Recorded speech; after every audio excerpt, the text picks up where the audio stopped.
Welcome to DS cam गुरु। मैं हूं doctor Surendra Singh और हम पढ़ रहे हैं क्लास 11th का चैप्टर केमिकल बॉन्डिंग। आज हम इस लेक्चर में पढ़ेंगे हाइब्रिडाइजेशन के कुछ इम्पोर्टेंट रूल्स। हाइब्रिडाइजेशन हम डिटेल में पढ़ चुके हैं पीछे। टाइप ऑफ हाइब्रिडाइजेशन कौन कौन सी हैं, हाइब्रिडाइजेशन के एग्जांपल्स, हाइब्रिडाइजेशन हम कैसे फाइंड आउट करते हैं, ठीक है, उसके मेथड पढ़ चुके हैं। लेकिन कुछ इंपॉर्टेंट पॉइंट्स हैं हाइब्रिडाइजेशन को पढ़ते वक्त जो हमेशा याद रखने चाहिए, जिनको हम बोलेंगे गोल्डन रूल्स हैं। और इतने सारे रूल्स आपको एक ही जगह पे नहीं मिलेंगे, आप इनको ध्यान से पढ़ें। लेकिन इनको कब पढ़ें? जब आपने पीछे के 2 लेक्चर या 2 वीडियो बहुत अच्छे से देख लिए हैं और उनको बहुत अच्छे एग्जाम्पल्स को अच्छी तरह से समझ लिया है, तो तब हम उसमें बात करेंगे, ठीक है। तो गोल्डन रूल्स में रूल नंबर 1 जो सबसे पहला रूल है, rule 1 is if the central atom is attached to, जो सेंट्रल एटम है, if the central atom is attached to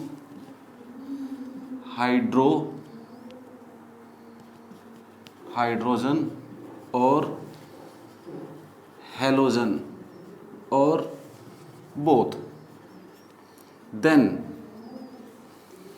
अगर सेंट्रल एटम किससे जुड़ा हुआ है? हाइड्रोजन और हेलोजन, या दोनों ही हैं, हाइड्रोजन भी है हेलोजन भी है, then pi bond is not present in the molecule. ये फर्स्ट रूल है। हमारे पास क्या है? सेंट्रल एटम है। सेंट्रल एटम के साथ या तो केवल क्या जुड़ा हुआ है?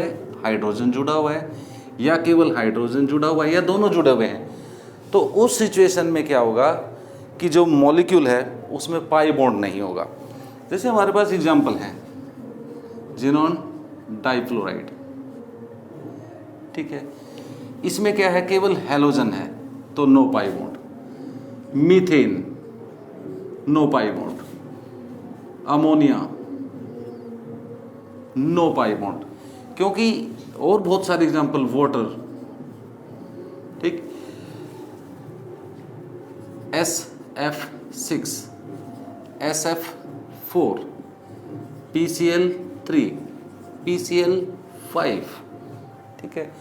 तो और ले सकते हैं एग्जांपल जैसे PCl3F2, different halogens are present, but in all these examples the pi bond is not present, क्योंकि सेंट्रल एटम जो है either it is attached to the halogen or it is attached to the hydrogen, ठीक है। ये था हमारे पास rule 1।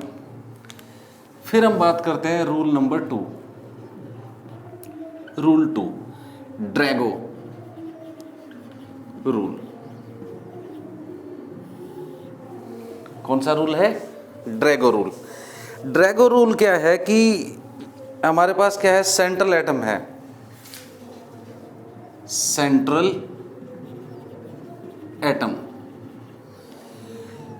Mostly which belongs to either 15th और 16th group, ठीक है। That may be phosphorus, arsenic, phosphorus, arsenic, antimony, sulphur, selenium, ठीक है, और यू कैन टेक टेल्यूरियम, ठीक। Central atom particularly 15th-16th group का हो इनमें से, ठीक है, ये दिस बिलोंग टू 15th और 16th ग्रुप। तो central atom attached to an atom whose electronegativity is less than 2.5, then hybridization do not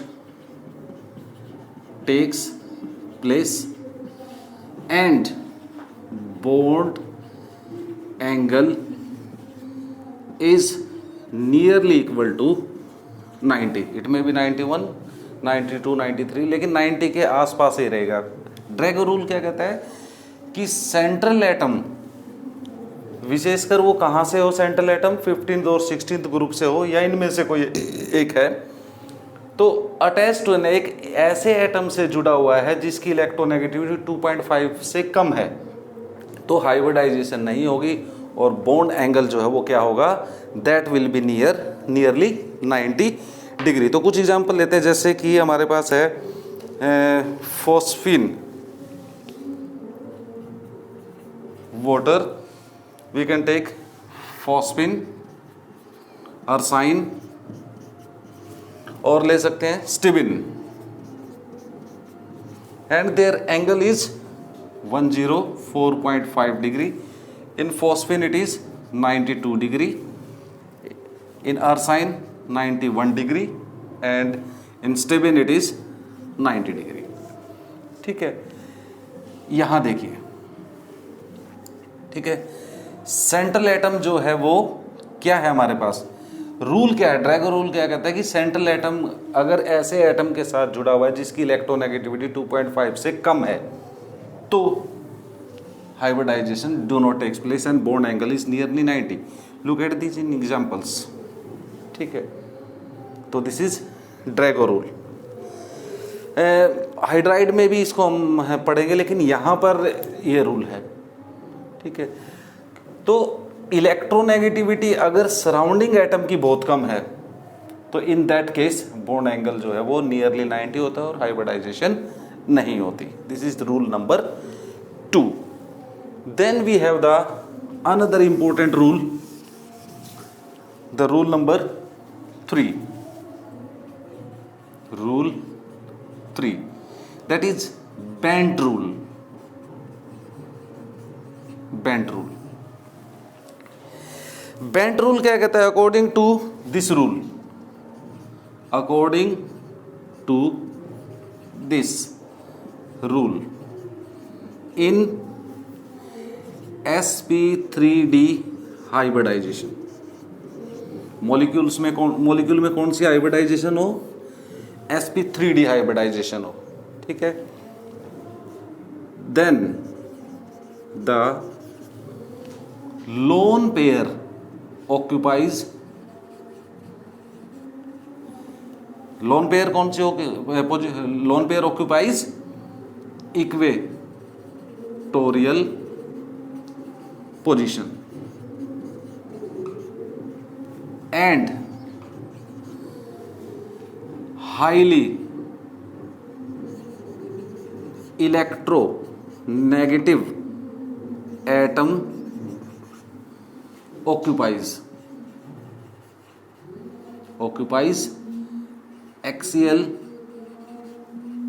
position. ध्यान से समझें. बेंट रूल ये कहता है कि अगर किसी मॉलिक्यूल में sp3d हाइब्रिडाइजेशन, कौन सी हाइब्रिडाइजेशन है, sp3d, कैसी शेप होती है इसमें, ट्राइगोनल बाइपिरामिडल. अगर ये हाइब्रिडाइजेशन है तो then the lone pair if present, अगर लोन पेयर है उसमें तो वो कौन सी पोजीशन पे जाएगा, इक्वेटोरियल पोजीशन पे जाएगा. और highly electronegative atom occupies axial position. Let us take 2 examples. Example है हमारे पास SF4, ठीक है, ClF3. इन दोनों केसेस में तो क्या है, लोन पेयर है. और एक एग्जांपल है हमारे पास PCl3F2. इसमें हाईली इलेक्ट्रोनेगेटिव एटम है फ्लोरीन. क्लोरीन भी हाईली इलेक्ट्रोनेगेटिव है, लेकिन इसके कंपैरिजन में ये बहुत ज़्यादा इलेक्ट्रोनेगेटिव. तो ये कहाँ जाएंगे, वो बेंट रूल जो है वो डिसाइड करता है. अब देखिए, लेट अस ड्रॉ.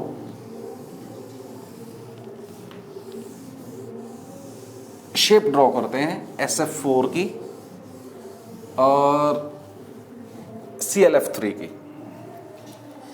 SF4 में सीसो शेप होगी, F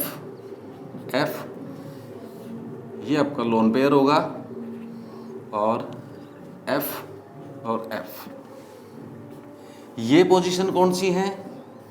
ये एक्सियल है, एक्सियल, ठीक है। ये कौन सी पोजीशन है? इक्वेटोरियल पोजीशन है। ये भी कौन सी है? इक्वेटोरियल, इक्वेटोरियल, ठीक है। तो बेंट रूल के अकॉर्डिंग जो है इसमें एक लोन पेयर है भाई, इसमें हाइब्रिडाइजेशन, इसकी जो हाइब्रिडाइजेशन है वो कैसी है? sp3d है। तो इसमें जो लोन पेयर है वो कहाँ जाएगा? That will be at equatorial position, equatorial position पे।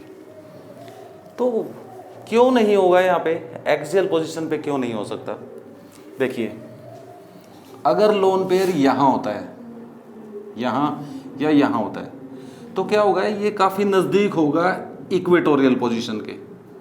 तो यहाँ क्या होगा कि लोन पेयर, कौन सी? Lone pair bond pair repulsion काफ़ी ज़्यादा होंगे, ठीक है। लेकिन यहाँ और यहाँ अगर हम कंपेयर करें इसको, ठीक है, तो इस पोजीशन पर रिपल्शन क्या है? कम है। तो इसीलिए जो है ये कौन सी? इक्वेटोरियल पोजीशन ऑक्यूपाई करता है लोन पेयर, ठीक है। अगला एग्जांपल था ClF3। ClF3 में भी ऐसे ही है, ClF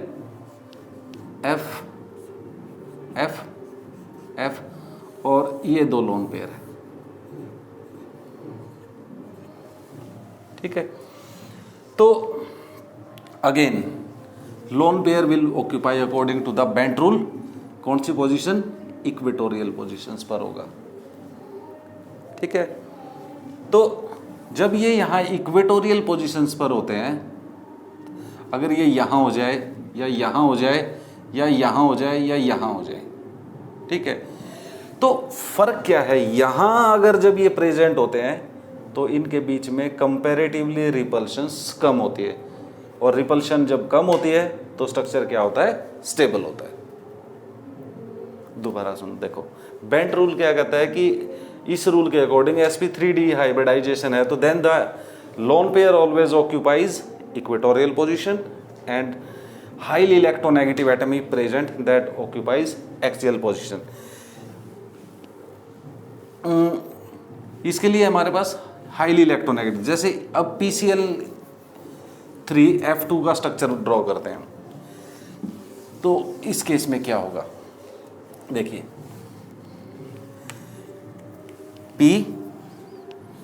Cl goes to equatorial position and F goes to the axial position, highly electronegative atom.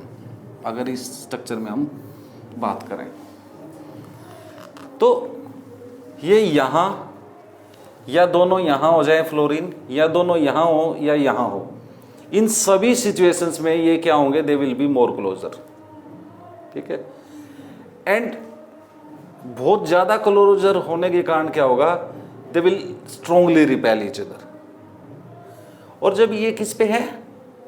इस तरह से एक्सियल पोजीशंस पे, they are far away from each other, ठीक है। यहां पर क्या है? 120 डिग्री, और यहां किस पे है? ये एक दूसरे से 180 डिग्री पर है। तो due to their high electronegativity that will try to remain away in the space, एक दूसरे में स्पेस से क्या रहेंगे? दूर रहने की कोशिश करेंगे। तो वो कब दूर होंगे ज़्यादा? When they occupies axial position. तो this is third rule, that is bent rule.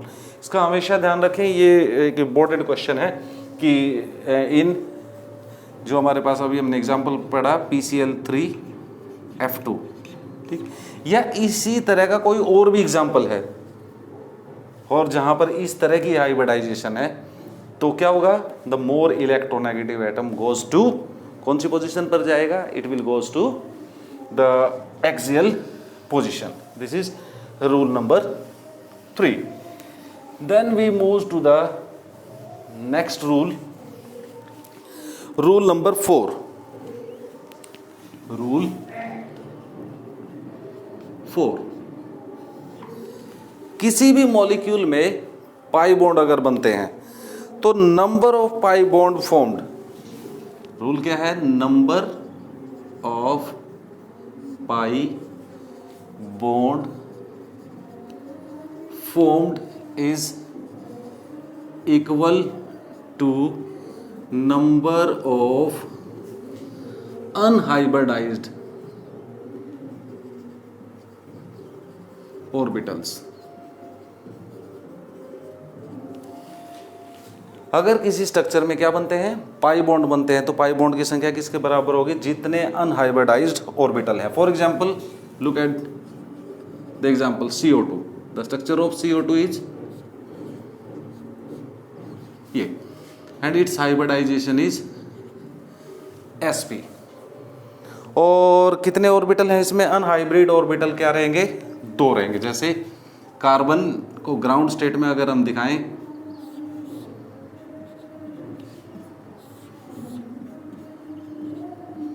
ये ग्राउंड स्टेट, और एक्साइटेड स्टेट में कैसे दिखाएंगे, ये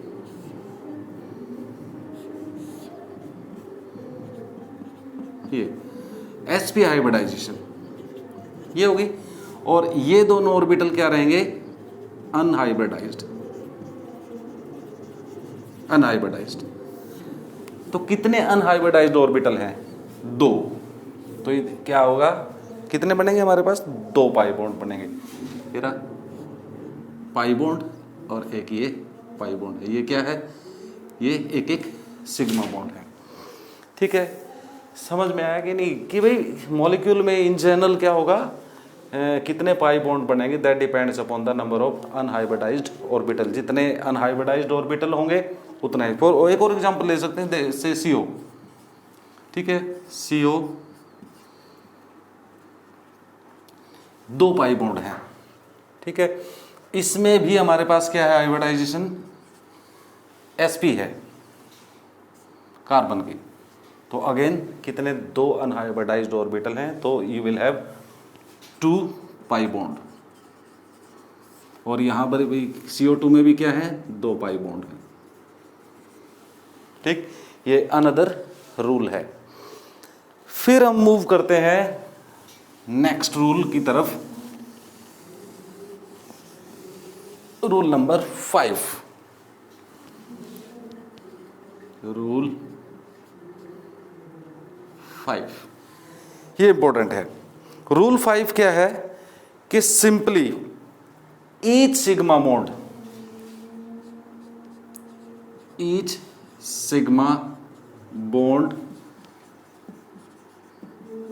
कंट्रीब्यूट टू 1 हाइब्रिड ऑर्बिटल. जब हम हाइब्रिडाइजेशन कैलकुलेट करते हैं तो हर एक सिग्मा बॉन्ड जो है वो किसको शो करता है, एक हाइब्रिड ऑर्बिटल को शो करता है. तो इसको हम कैसे कर सकते हैं, फॉर एग्जांपल ये है हमारे पास, ये मॉलिक्यूल है CH3 CH double bond CH3. तो इसमें हर एक कार्बन की हम हाइब्रिडाइजेशन फाइंड आउट करना चाहते हैं. तो लुक एट दिस, इसको हम ऐसे शो कर सकते हैं, H H H. तो ये क्या है हमारे पास, सिग्मा बॉन्ड है. कितने हैं, सिग्मा. तो कितने सिग्मा बॉन्ड है इस कार्बन के, 4 है, तो sp3.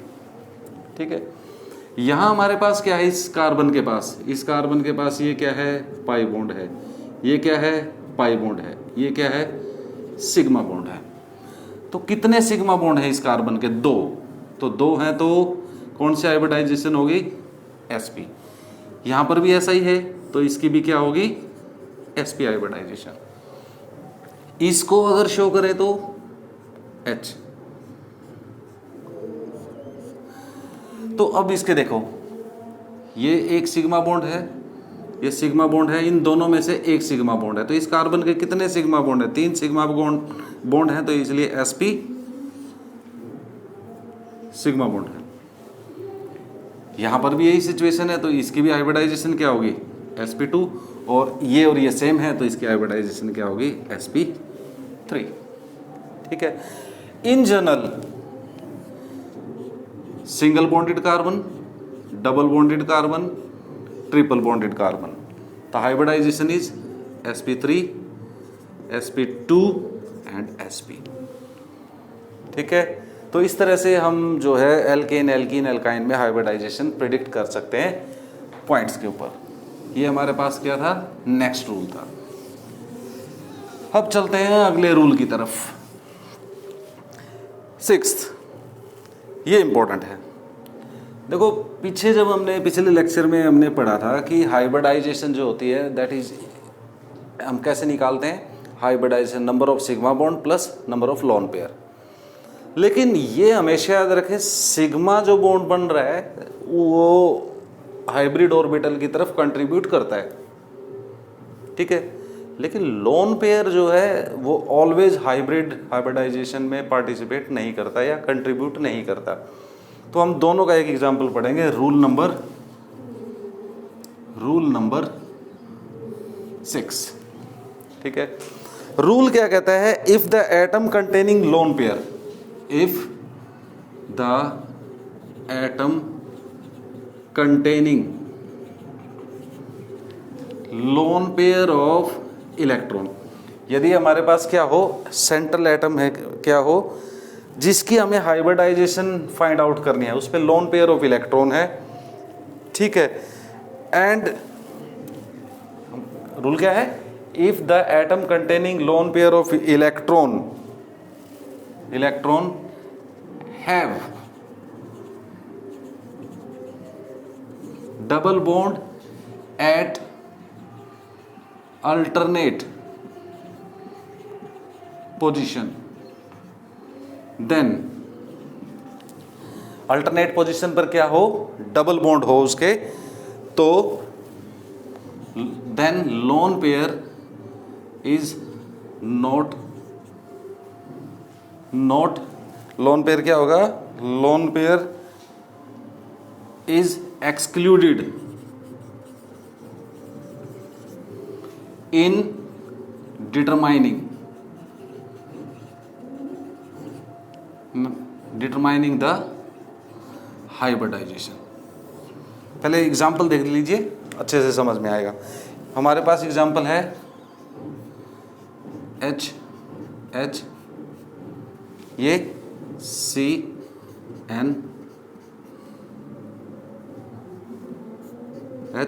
And this is lone pair. Ethene amine या इथाइलिन अमाइन। अब इसकी इसकी हाइब्रिडाइजेशन तो हम इजीली फाइंड आउट कर सकते हैं। 1 sigma bond, 2 sigma bond, 3 sigma bond, 3 sigma bond, 3 sigma bond है, तो कैसी हाइब्रिडाइजेशन होगी इसकी, इट विल बी sp2। इसमें कितने हैं, एक और H, तो इसमें कितने सिग्मा बॉन्ड हैं, यहाँ पर हमारे पास क्या है, 1 सिग्मा बॉन्ड, 2 और 3 सिग्मा बॉन्ड, तो यहाँ पर भी क्या होगी sp2 होगी। तो कार्बन की तो ओके। अब बात करते हैं इस रूल की। अगर हम नॉर्मल रूल की बात करें नाइट्रोजन की हाइब्रिडाइजेशन के लिए, इसके लिए तो रूल क्या है, number of sigma bond 1 2 3 and the lone pair 4। तो हाइब्रिडाइजेशन क्या होनी चाहिए, sp3, इट इज एक्सपेक्टेड। लेकिन वास्तव में जो इसकी एक्चुअल हाइब्रिडाइजेशन है वो है sp2 एक्चुअल। ठीक है। यहां अगर जिस एटम की हम हाइब्रिडाइजेशन फाइंड आउट कर रहे हैं उस पे लोन पेयर है और उसकी अल्टरनेट एक पोजीशन छोड़ के अगर डबल बॉन्ड है, तो फिर ये क्या करेगा, इस लोन पेयर को काउंट नहीं करेंगे। इसलिए हमारे पास कौन सी हाइब्रिडाइजेशन नहीं होगी, sp3 नहीं होगी, sp2 होगी। हाउ टू एक्सप्लेन दिस, इस तरह के मॉलिक्यूल में क्या होगा, रेजोनेंस तभी पॉसिबल है व्हेन इट मूव्स। यहां से ये मूव करेगा, ये और ये। तो रेजोनेंस तभी पॉसिबल होगी जब ये यहां पर रहेगा। It is not taking part in bonding. समझ में अच्छी तरह से देखिए रूल क्या है। If the atom containing lone pair of electron, जिस एटम के पास क्या है, लोन पेयर ऑफ इलेक्ट्रॉन हो, have double bond at alternate position. इस पे ये एटम है, इस पे लोन पेयर है, इसकी अल्टरनेट पोजीशन पे क्या है, यहां पर डबल बॉन्ड है, तो लोन पेयर को काउंट नहीं किया जाएगा हाइब्रिडाइजेशन में। इसको हमेशा ध्यान रखें एज एग्जांपल्स को। समझ में आ गया अच्छी तरह से। Then move to the next example. अब हमारे पास नेक्स्ट जो रूल है, रूल नंबर 7।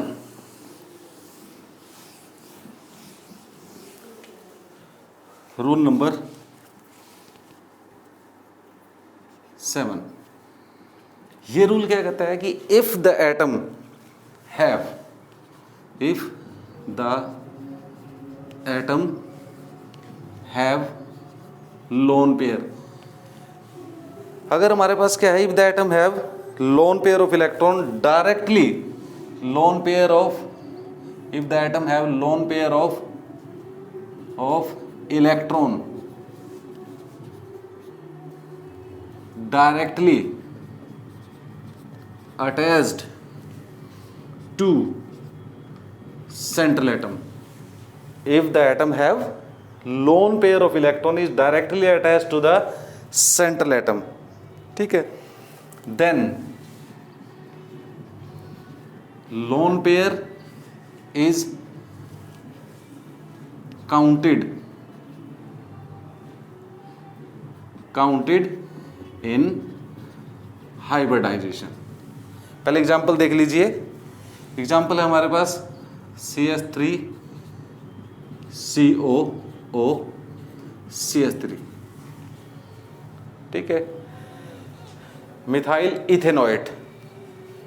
अब लुक एट दिस, इसके पास भी यहां 2 लोन पेयर हैं, इसके पास भी 2 लोन पेयर हैं। ध्यान से देखना एग्जांपल को।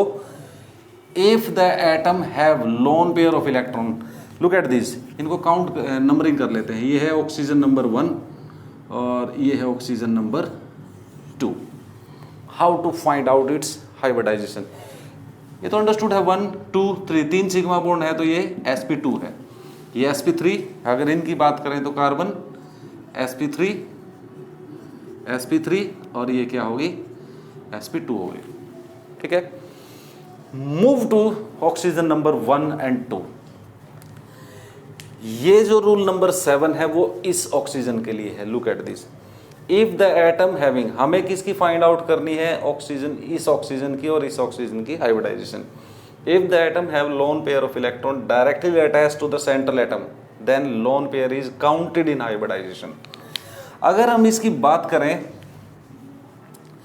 हाइब्रिडाइजेशन की, तो ये क्या है हमारे पास, लोन पेयर दोनों है और एक सिग्मा बॉन्ड है, तो हाइब्रिडाइजेशन क्या हो जाएगी इसकी, sp2।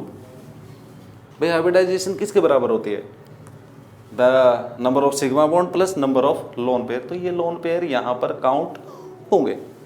अब move to the oxygen number 2, इसकी बात करते हैं। अगर इसी रूल को हम बात करें, भाई यहां क्या था, 2 लोन पेयर थे और एक क्या था, सिग्मा बॉन्ड था, ठीक है, तो हाइब्रिडाइजेशन क्या होगी, sp2। अरे अगर आपने पिछला लेक्चर पढ़ा तो x = 3 और 3 का मतलब क्या है, sp2। अगर सेम रूल हम यहां काउंट करें तो यहां क्या होना चाहिए, 2 लोन पेयर हैं और 2 क्या है, सिग्मा बॉन्ड है, और हाइब्रिडाइजेशन क्या है, sp3 एक्सपेक्टेड इस रूल पे जाए तो। लेकिन अभी हमने पीछे पढ़ा, जिस एटम के ऊपर लोन पेयर है उसकी अल्टरनेट, एक छोड़ के डबल बॉन्ड हो तो लोन पेयर काउंट नहीं होगा, लेकिन यहां पे तो 2 है, तो इसमें क्या होगा कि एक लोन पेयर काउंट नहीं होगा। एक जो लोन पेयर है ये वो काउंट नहीं होगा पिछले रूल के अकॉर्डिंग। तो इसमें क्या होगा, हमारे पास 2 सिग्मा बॉन्ड और 1 लोन पेयर, और हाइब्रिडाइजेशन जो है एक्चुअल क्या होगी, hybridization will be sp2 actual. I think आपको बहुत अच्छे से समझ में आ गया। ये दोनों रूल इंपॉर्टेंट हैं, क्योंकि जब हम पीछे हमने वो जो शॉर्टकट पढ़ा है कि भाई hybridization is equal to sigma bond plus number of lone pair, तो लोन पेयर को भी आपने ध्यान से यूज करना है कि lone pair will be counted और नॉट। जैसे यहाँ पर लोन पेयर काउंट हो रहा है, यहाँ पर एक लोन पेयर काउंट हो रहा है, एक लोन पेयर काउंट नहीं हो रहा है। तो कार्बोक्सिलिक एसिड में, अमाइंस में, एस्टर्स में, ठीक है, तो ऑर्गेनिक केमिस्ट्री जब आप पढ़ेंगे तो वहाँ इसको ध्यान से यूज करना है। देखिए ये जो पूरा लेक्चर है गोल्डन रूल्स फॉर हाइब्रिडाइजेशन, ये सिर्फ कम्पिटिटिव्स के लिए है। कम्पिटिटिव एग्जाम्स में इस तरह के शॉर्टकट की आपको बहुत ज़्यादा ज़रूरत पड़ती है, तो आप इनको ध्यान से समझें और यूज़ करेंगे, ठीक है। Then move to the next example, rule number 8। Rule 8, चलिए ये क्या कहता है। रूल 8 क्या है, एक बैक बॉन्डिंग होती है, पी पाई बैक बॉन्डिंग। अगर आपने नहीं पढ़ा है इसको तो पहले पढ़ लें बैक बॉन्डिंग क्या होती है। यहाँ हम बैक बॉन्डिंग को डिस्कस नहीं करेंगे, यहाँ सिर्फ हाइब्रिडाइजेशन की बात करेंगे। तो पी पाई अगर बैक बॉन्डिंग है, डू नॉट इफेक्ट हाइब्रिडाइजेशन। जैसे बोरोन ट्राइफ्लोराइड, बोरोन ट्राइक्लोराइड और बोरोन ट्राई ब्रोमाइड, ठीक है। इन तीनों में ही बैक बॉन्डिंग होती है, लेकिन मैक्सिमम इसमें है, इसमें मैक्सिमम। और इन दोनों में क्या है, वेरी लेस। मतलब जो एक्सटेंट है पी पाई बॉन्डिंग की, ठीक है, वो यहां सबसे ज्यादा है। लेकिन इसमें पी पाई बैक बॉन्डिंग हो रही है, इनमें न के बराबर है, नेग्लिजिबल है। बावजूद इसके तीनों केसेस में बोरोन की जो हाइब्रिडाइजेशन है वो sp2 है, sp2। तो this back bonding do not effect your hybridization, ठीक है। अब अगला जो पॉइंट है, ये तो पी पाई बॉन्डिंग का है। नेक्स्ट जो रूल है, rule number 9, P pi D pi back bonding effect hybridisation. ये है इंपॉर्टेंट चीज। पी देखिए फिलहाल तो अगर आपको बिल्कुल भी आइडिया नहीं है तो साइड वाइज ओवरलैप करके बैक बॉन्ड पाई बॉन्ड बनाना है। तो इसमें क्या करता है कि, चलिए इसको आप डिटेल में ही पढ़ेंगे तब बात करेंगे। फिलहाल अगर p pi D pi back bonding अगर कहीं पर है तो वो हाइब्रिडाइजेशन को इफेक्ट करती है, ठीक है। लुक एट दिस, इस पे हम कुछ एग्जांपल लेंगे। जैसे ये है हमारे पास, ये है tri methyl amine, tri methyl amine, ठीक है। यहां पर हाइब्रिडाइजेशन क्या है, sp3 और इसकी शेप है पिरामिडल,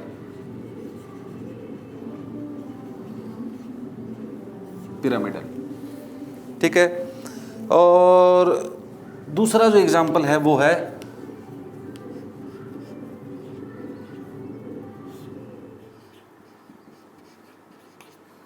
ट्राइसिलाइल अमाइन, ट्राइसिलाइल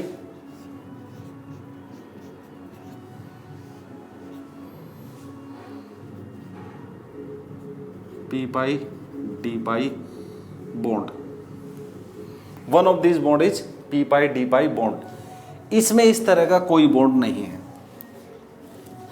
यहां जो हाइब्रिडाइजेशन है दैट हाइब्रिडाइजेशन इज sp2। ठीक है, तो हाइब्रिडाइजेशन में फर्क देखिए, sp2 sp3, ये है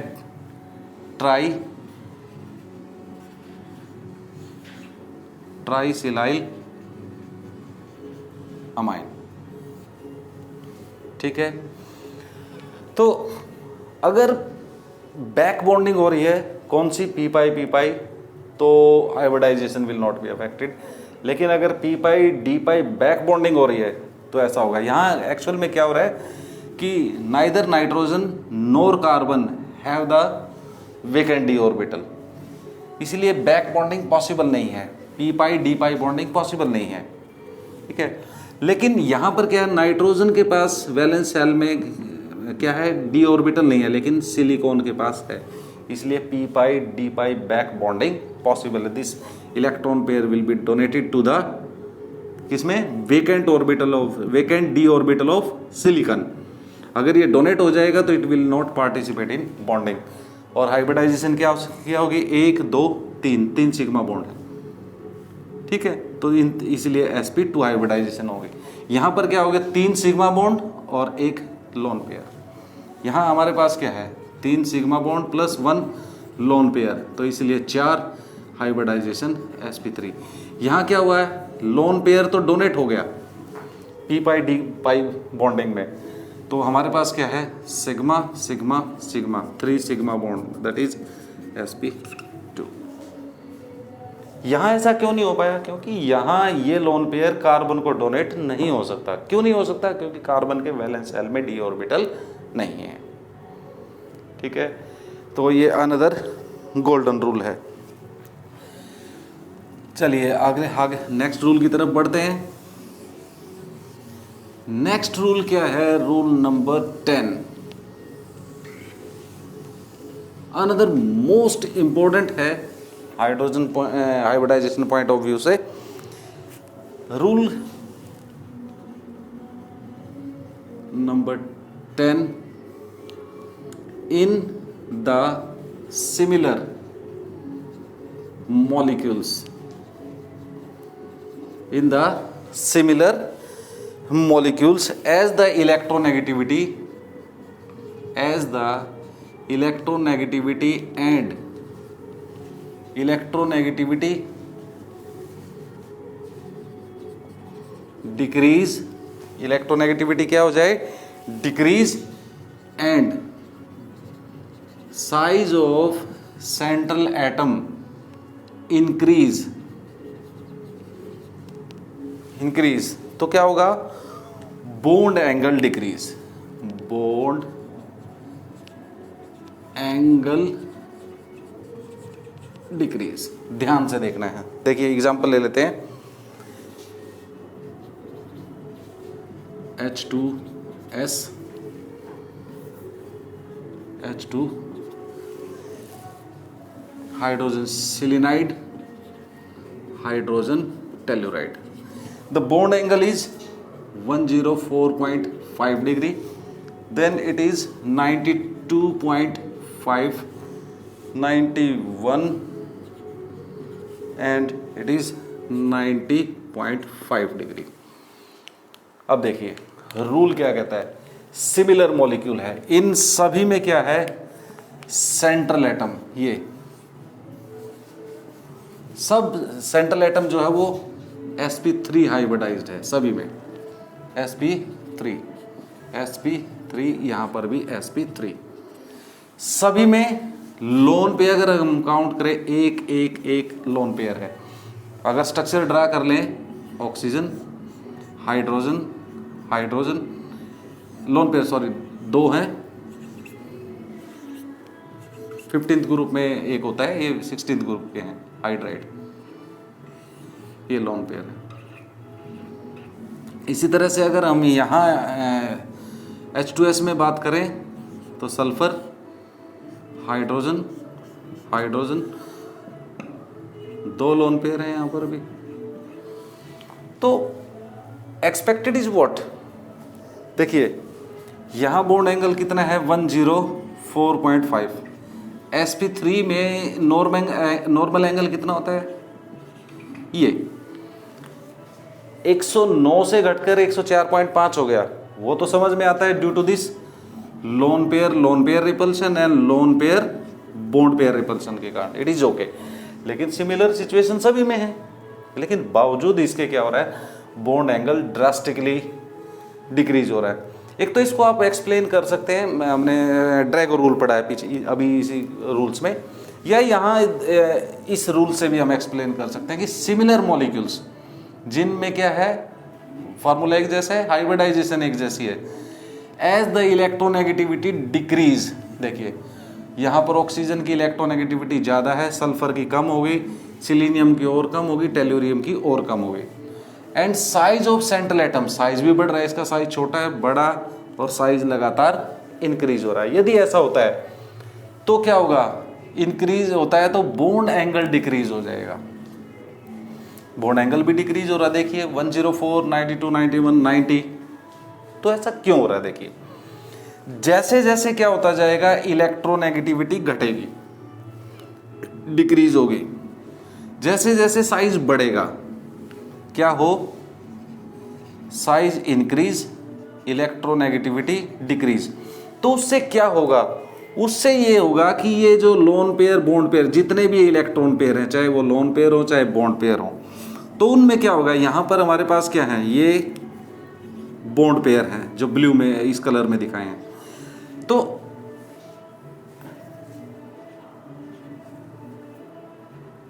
देखिए जहां साइज छोटा हो और इलेक्ट्रोनेगेटिविटी हाई हो, तो ये इलेक्ट्रॉन पेयर क्या रहेंगे, एक दूसरे के नजदीक रहेंगे।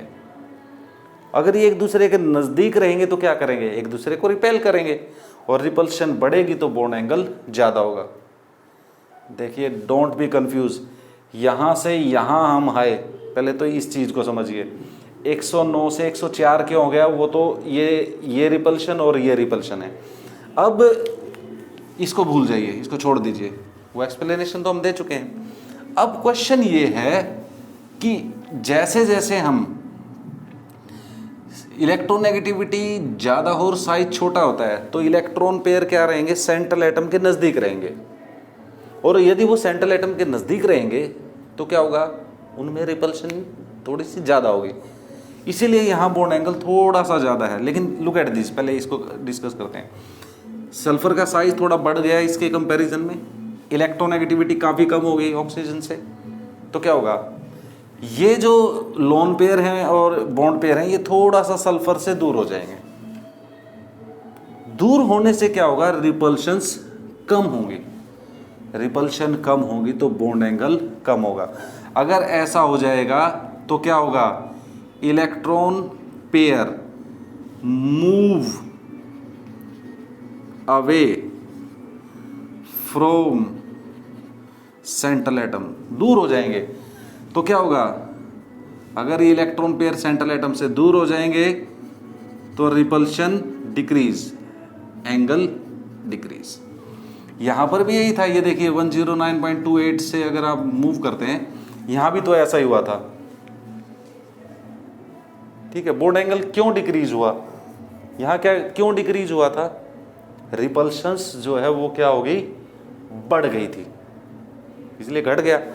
यहां क्या हो गया, देख कंफ्यूज नहीं होना, दोबारा अच्छे से सुनो। देखो इसको हमने कैसे एक्सप्लेन किया कि भाई एक्सपेक्टेड sp3 हाइब्रिडाइजेशन में 109 का एंगल होना चाहिए, ठीक है। 104 क्यों हो गया कि ड्यू टू वेस्पर थ्योरी पे जाएं, loan pair bond pair repulsions के कारण क्या हो गया, रिपल्शंस ज़्यादा हुई, यहाँ रिपल्शंस के कारण क्या हो गया, बॉन्ड एंगल 109 से 104 घट गया। अब अगर आप यहाँ जाएंगे तो यहाँ क्या हुआ, ये एक अलग कंसेप्ट है। ये क्या कह रहा है कि सिमिलर मॉलिक्यूल में जिनकी हाइब्रिडाइजेशन एक जैसी है, बावजूद उसके बॉन्ड एंगल डिफरेंट हो सकते हैं। ये डिपेंड करता है साइज पे और इलेक्ट्रोनेगेटिविटी पे। जैसे जैसे साइज बढ़ेगा इलेक्ट्रोनेगेटिविटी घटेगी, इलेक्ट्रॉन पेयर सेंट्रल एटम से दूर होते जाएंगे तो उनमें क्या होगा, रिपल्शन कम होंगे, रिपल्शन कम होगी तो बॉन्ड एंगल कम होगा, ये तो इसीलिए बॉन्ड एंगल डिक्रीज हो रहा है।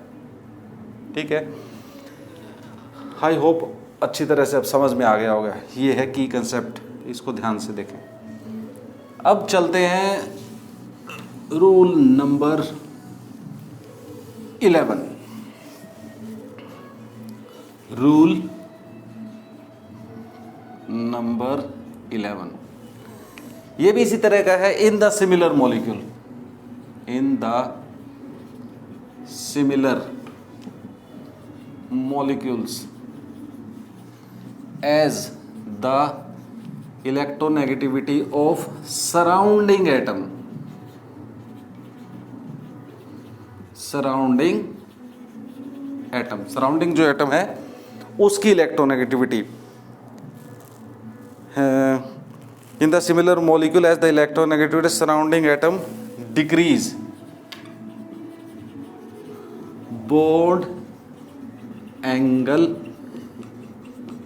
increase, bond angle decrease। लेकिन दोनों में फर्क क्या है? Look at this, PF3 PCl3 PBr3 PI3, their angle is 97 degree, this is 100 degree, this is 101.5 degree and this is 102। यहां पर सेंट्रल एटम सेम है, लुक एट दिस। लेकिन रूल क्या कहता है? रूल समझिए, इन द सिमिलर मॉलिक्यूल, एक जैसे मॉलिक्यूल है, as the electronegativity of surrounding atom. Surrounding atom का मतलब है जो एटम किससे जुड़ा हुआ है? सेंट्रल एटम से जुड़ा हुआ है। जैसे जैसे उसकी इलेक्ट्रोनेगेटिविटी घटेगी बॉन्ड एंगल क्या होगा? बढ़ेगा। वो हो भी रहा है। फ्लोरीन से क्लोरीन कम इलेक्ट्रोनेगेटिव, क्लोरीन से ब्रोमीन कम इलेक्ट्रोनेगेटिव है और इससे ये कम। तो धीरे धीरे क्या हो रहा है? इलेक्ट्रोनेगेटिविटी डिक्रीज हो रही है। ठीक है, तो बॉन्ड एंगल भी इंक्रीज हो रहा। How to explain it? बड़ा सिंपल सा एक्सप्लेनेशन है, P। अब यहां पर हम क्या करें?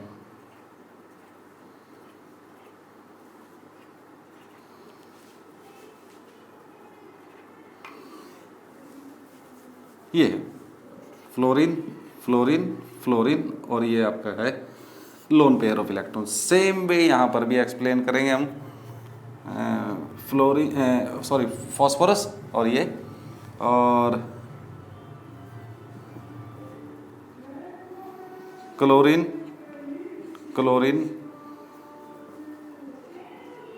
क्लोरीन और ये है लोन पेयर ऑफ इलेक्ट्रॉन।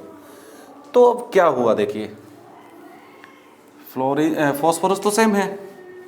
जब हम यहां से यहां जा रहे हैं तो क्या चेंज हो रहा है? इसकी इलेक्ट्रोनेगेटिविटी डिक्रीज हो रही है। तो उससे क्या होगा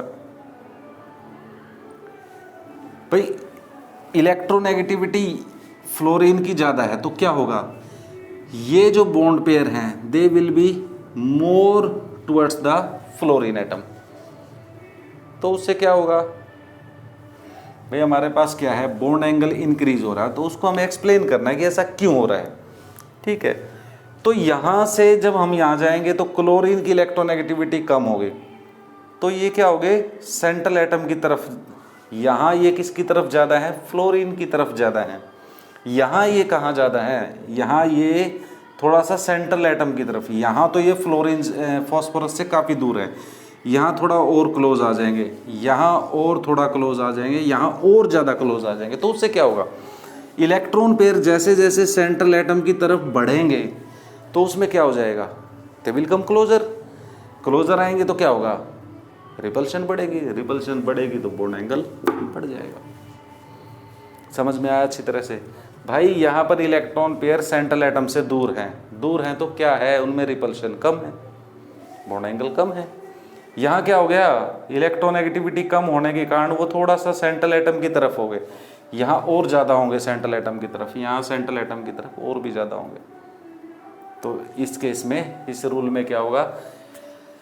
बॉन्ड एंगल बढ़ेगा। चलिए अब हम बात करते हैं another golden rule, that is molecules or ions having regular geometry. Rules number 12, molecules or ions having, Jin molecules और ions में having regular geometry, molecules or ions having regular geometry, electronegativity, negativity of central atom or surrounding atom do not affect the bond angle. Atom do not affect the bond angle. पीछे हमने दोनों पढ़ा कि भाई electronegativity central atom की में अगर variation होता है तो भी बॉन्ड एंगल इफेक्ट होता है। सेंट्रल एटम के साथ जो अटैच है सराउंडिंग जो एटम है उसकी इलेक्ट्रोनेगेटिविटी में चेंज होता है तो भी ऐसा होता है। लेकिन अगर जियोमेट्री रेगुलर है ऐसे आयंस या मॉलिक्यूल की, जैसे हमारे पास क्या है BCl3, BF3, BBr3, सभी में बॉन्ड एंगल क्या है 120 का है एंड हाइब्रिडाइजेशन इज sp2। ठीक है, अच्छा और पढ़ सकते हैं जैसे ये हमारे पास CH, CCl4, CS4, NH4 plus all have sp3 hybridization and bond angle is 109.28। तो ये देखिए यहाँ पर क्या है, ये रेगुलर है, they do not have the lone pair of electron to distort the geometry. ठीक है, इसमें भी कोई लोन पेयर नहीं है, यहाँ पर भी नहीं है। तो यदि मॉलिक्यूल की जियोमेट्री रेगुलर है, रेगुलर कब होती है, वेस्पर थ्योरी आप पढ़ के आए हैं, वेस्पर थ्योरी में आपने पढ़ा है तो क्या होता है, रेगुलर कब होती है when the molecule having the bond pair only. ठीक है, if bond pair and lone pair both are present then, तो लोन पेयर जब भी प्रेजेंट होते हैं तो उस केस में सेंट्रल एटम या सराउंडिंग एटम की, यहाँ सेंट्रल एटम की इलेक्ट्रोनेगेटिविटी क्या होगी, इलेक्ट्रोनेगेटिविटी अगर घटेगी तो बॉन्ड एंगल घटेगा। यहाँ क्या होगा, सराउंडिंग एटम की इलेक्ट्रोनेगेटिविटी डिक्रीज होगी तो बॉन्ड एंगल इंक्रीज होगा। सेंट्रल एटम की डिक्रीज हो रही है इलेक्ट्रोनेगेटिविटी तो बॉन्ड एंगल भी डिक्रीज हो रहा है, सराउंडिंग एटम की इंक्रीज हो रही है तो बॉन्ड एंगल, सराउंडिंग एटम की डिक्रीज हो रही है तो बॉन्ड एंगल इंक्रीज हो रहा है। यहां सेंट्रल एटम और यहां सराउंडिंग एटम को ध्यान से समझना है। और ये एक सिंपल सा रूल है कि भाई क्या होगा, जैसे अगर रेगुलर जियोमेट्री है तो उस केस में बॉन्ड एंगल्स जो है वो that will not be affected by the electronegativity of, यहाँ अलग अलग इलेक्ट्रोनेगेटिविटी है, still they have the similar bond angle. तो ये थे कुछ इंपॉर्टेंट रूल्स, तो एक बार मैं रिपीट कर देता हूँ। पहला रूल क्या था कि सेंट्रल एटम इज अटैच, अगर सेंट्रल एटम के साथ क्या हो, केवल हाइड्रोजन हैलोजन या हाइड्रोजन और हैलोजन दोनों अटैच हैं तो उस केस में पाई बॉन्ड आपको नहीं मिलेगा। ठीक है, दूसरा था ड्रैगो रूल। ड्रैगो रूल में हमारे पास क्या है कि अगर सेंट्रल एटम है और खासकर वो किससे है, 15 ग्रुप से है या 16th ग्रुप से है, तो उस केस में क्या होगा, उस केस में अगर उस सेंट्रल एटम के साथ खासकर वो कौन सा, phosphorus, arsenic, antimony, sulphur, selenium हो, तो उन एटम्स के साथ अगर जो सराउंडिंग एटम है उसकी इलेक्ट्रोनेगेटिविटी 2.5 से कम है तो यूजुअली हाइब्रिडाइजेशन नहीं होगी और bond angle will be nearly 90 degree. ये अभी हम पीछे जो एग्जांपल पढ़े हैं रूल नंबर 7, 8, 9 में, वहाँ पर ऐसा ही था, हाइड्राइड के जो एग्जांपल हमने पढ़े। रूल नंबर 3 क्या था, बेंट रूल। बेंट रूल क्या कहता है कि जहाँ पर sp3d हाइब्रिडाइजेशन है वहाँ पर क्या होगा, वहाँ पर अगर मॉलिक्यूल में लोन पेयर है तो वो जाएगा इक्वेटोरियल पे, और अगर बहुत ज़्यादा हाईली इलेक्ट्रोनेगेटिव एटम है तो वो जाएगा एक्सियल पोजीशन पे, ठीक है। फिर जो है नंबर ऑफ पाई बॉन्ड कितने बनेंगे वो डिपेंड करता है कितने अनहाइब्रिडाइज्ड ऑर्बिटल हैं। अगर 2 अनहाइब्रिडाइज्ड ऑर्बिटल हैं तो 2 पाई बॉन्ड बनेंगे, 1 अनहाइब्रिडाइज्ड ऑर्बिटल है तो 1 पाई बॉन्ड बनेगा, ठीक है। अच्छा, जो 5th रूल हमने पढ़ा कि हाइब्रिडाइजेशन में हर एक सिग्मा बॉन्ड जो है वो एक हाइब्रिड ऑर्बिटल में कंट्रीब्यूट करता है। मतलब कि अगर 2 सिग्मा बॉन्ड बनते हैं तो 2 हाइब्रिड ऑर्बिटल हैं, 3 सिग्मा बॉन्ड बनते हैं तो 3 हाइब्रिड ऑर्बिटल हैं। फिर था हमारे पास ये दोनों पॉइंट इंपॉर्टेंट थे। ये क्या थे कि भाई यदि